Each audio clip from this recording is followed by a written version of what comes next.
नमस्कार दोस्तों, हिंदी कहानी में आपका स्वागत है। आज जो कहानी मैं आपको सुनाने वाला हूँ उसका नाम है गुस्सा क्यों।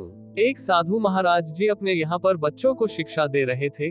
वह अपने बच्चों को ये शिक्षा दे रहे थे कि हमें अपने जीवन में आगे बढ़ने के लिए किन किन मुश्किलों का सामना करना पड़ता है और मुश्किलों का सामना करने के बावजूद भी हमें आगे ही बढ़ते रहना चाहिए ताकि हम अपनी मंजिल को पा सके।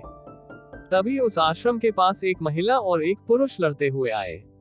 वह किसी बात पर झगड़ा कर रहे थे और बहुत ऊंची आवाज में बोल रहे थे। साधु महाराज जी ने अपने शिष्यों से कहा कि ये दोनों महिला और पुरुष दोनों ही साथ में हैं और फिर भी बहुत ऊंची आवाज में बोल रहे हैं। इसका क्या कारण हो सकता है? क्या तुम में से कोई भी शिष्य मुझे जवाब देगा?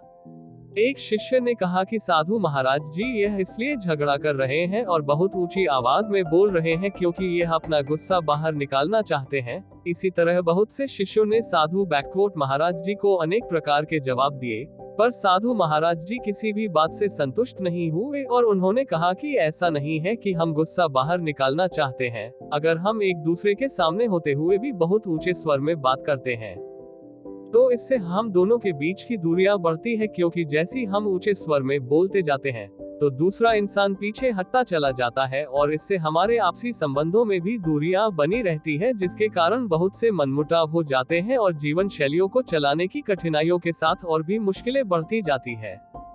अगर हम किसी से नाराज है और वह व्यक्ति सामने है तो हम आराम से बात कर सकते हैं, क्योंकि आराम से बात करने से बीच की दूरियां नहीं बढ़ेंगी।